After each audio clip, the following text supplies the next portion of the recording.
Okay, in this second video, we are going to learn about credit risk and bond credit rating. So let me share the PowerPoint slide.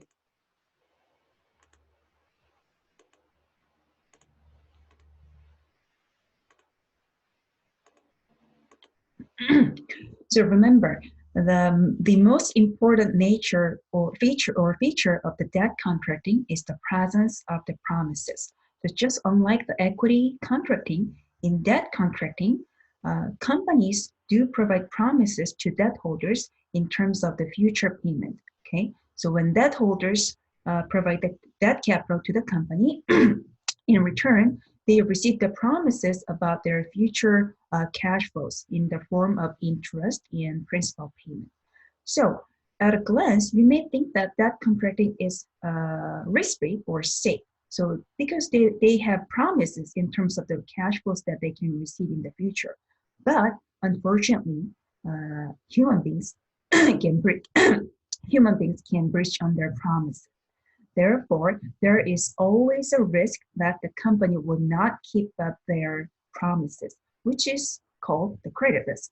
So, credit risk is the risk of default so that the bondholders cannot be sure if they will receive the all promised cash flows. Basically, it is the risk that the debt holder is only able to receive all the promised interest and principals in the scheduled time frame. Okay.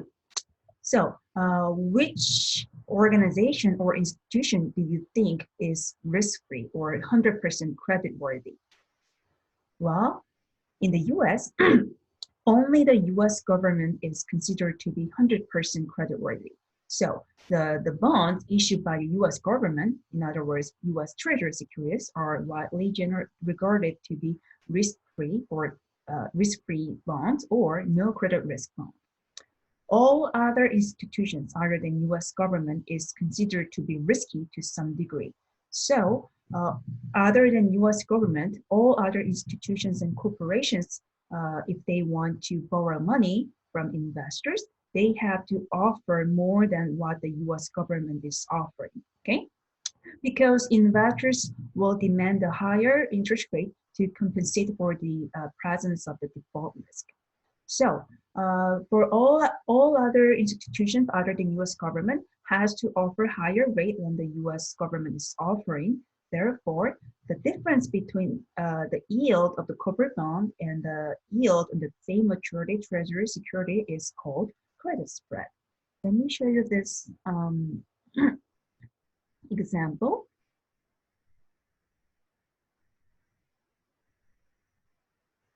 So suppose the yield to maturity on a 10-year treasury bond is 2%, and an yield to maturity on the same 10-year maturity corporate bond is 5%. In this case, the credit spread attached to this bond is 5% minus 2%, which is 2%. This is how you compute the credit spread. Coming back to our PowerPoint slide.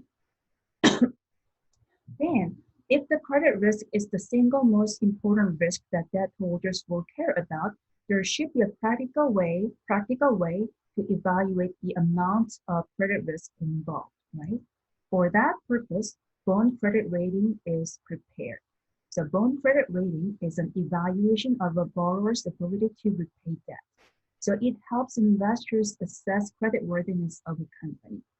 And the bond credit rating is depending on the risk of bankruptcy as well as the priority of the bond in the event of bankruptcy. So the credit rating is depending on not only by the firm's creditworthiness and also by the terms of the debt contracting. So many different debt or many different bonds issued by the same company can have different credit ratings. Okay? And bond credit ratings normally have letter designations such as A, B, C, and different combinations of upper characters and lower characters. Of course, a poor credit rating will lead to higher interest rates, and in some cases, if the rating is too bad, it may lead to the refusal of the loan. So more on the bond credit ratings. Who do you think prepared those credit ratings? Yes. Have you heard of the credit rating agencies like S&Ps and Moody's? Yes. So the credit ratings are assigned by the credit rating agencies. The two best known agencies are Standard & Poor's and Moody's. Number three is Fitch's, and there are many other um, independent raters as well. Next, who do you think pay for those ratings? Well, surprisingly, it is those firms that ask for the rating that pay to their bond ratings. Okay? So the firms asking for credit ratings, they do pay for their bond ratings. Okay? And the rating agencies will construct the ratings based on the financial statements supplied by the firm. Don't you think there's some sort of conflict of interest? To me, it is very weird that the companies asking for a rating is also paying for uh, their ratings. To me, it sounds like almost like a bribing and lack of independency. So there is a movement in the field to make the bond ratings more independent. So a lot of third-party independent rating agencies are trying to generate more independent bond ratings, but somehow, so far, the most prevailing and widely used ratings are those prepared by S&Ps and Moody's, and the firms are actually paying by themselves to get their bonds rated. Okay. There is one news article related to this issue, which I posted on Titanium, which was about Morningstar's possible breach of responsibility in their bond rating business. So they were accused of breaching the rule that bond rating analysts should be prohibited from doing any sales or marketing activities, but Morningstar apparently breached their rule, and they reached a settlement with the SEC early this year in January. So if you are interested, please take a look at the news article about the Morningstar's uh, rating scandal, which I posted on the Titanium. And ratings can, of course, change depending on the changes in the firm's condition. And raters can disagree. So even at the same time for a same company, different rating agencies may issue different credit ratings. So maybe S&P can give you triple B and Moody's can give you double B.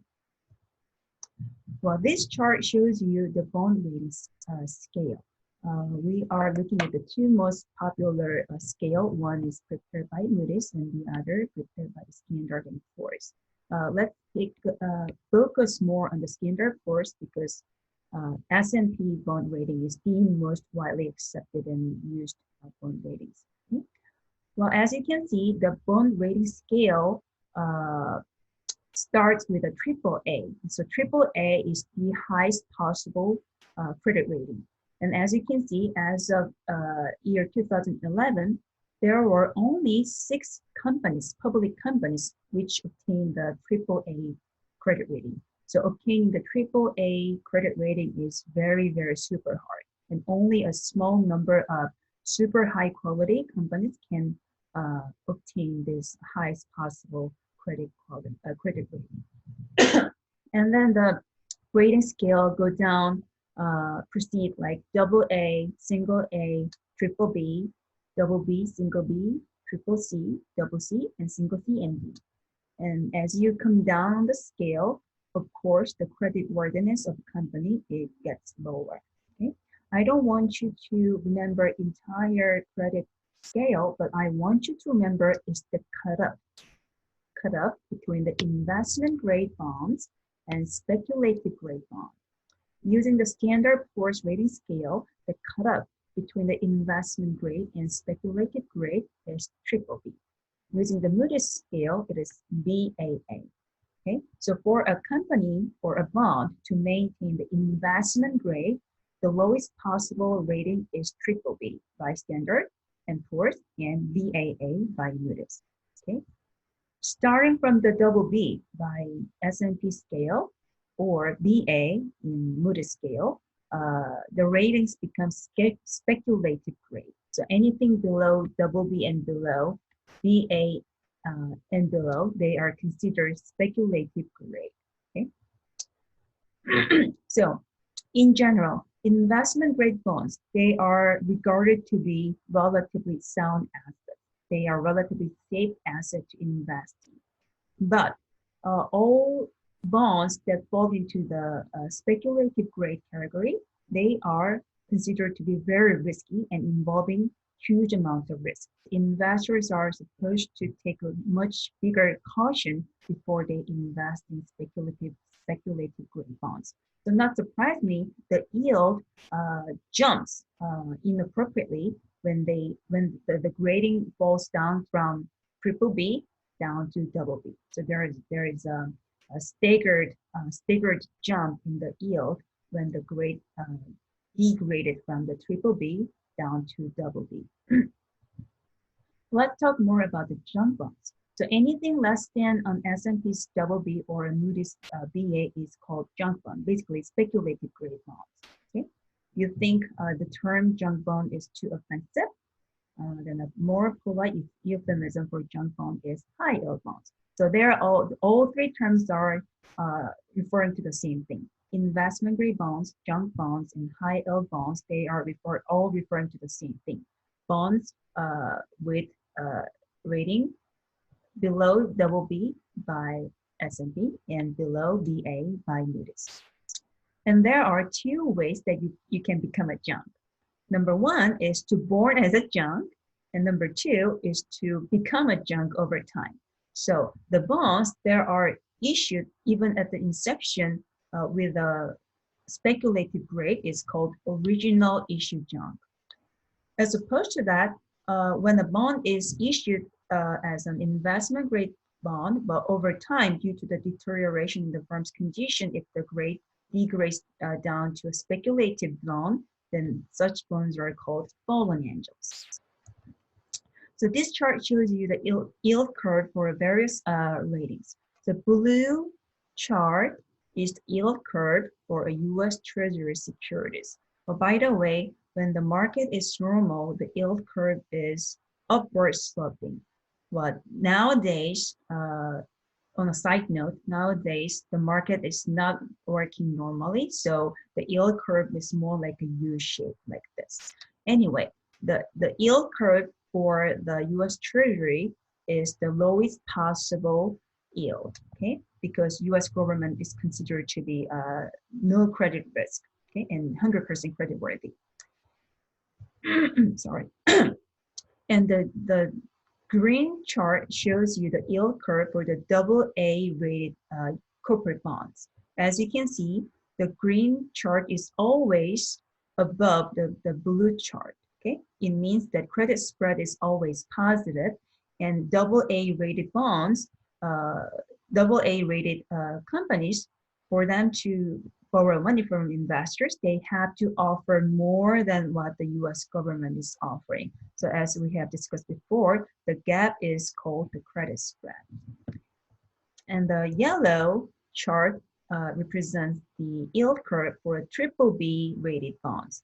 As you can see, this time, as the credit rating has been deteriorated, the credit spread has enlarged, not surprisingly. So for a lower credit rating bonds to receive money, they have to offer even higher yield, okay? So once again, the gap between the yellow chart and the blue chart is the credit spread for the BBB rated bonds. So as you can see, as your credit rating deteriorates, the credit spreads will get widened. And over time, the size of credit spread is fluctuating as well. So when the market is doing well and in good condition, the size of credit spread is minimal and shrinks, okay? So when the market is good, everyone is doing great, even low quality companies can borrow money even at a relatively cheap price. But when the market turns bad, just like today's market, and also in the past financial crisis period, the credit spread will get extremely widened. So as you can see here, the credit spread spiked during the past financial crisis. And it is also spiking again these days, as investors are looking for the high quality and they want to avoid uncertainty and risk. So during the bad economic time, for bad quality companies to borrow money, they will have to offer very high and very fat spread. So second of all, remember that the size of credit spread will vary and fluctuate over time, not just by the credit rating. So when the credit rating deteriorates, credit spread increases, and when the market condition deteriorates, the credit spread again gets widened. Okay, so that is the end of today's lecture. Um,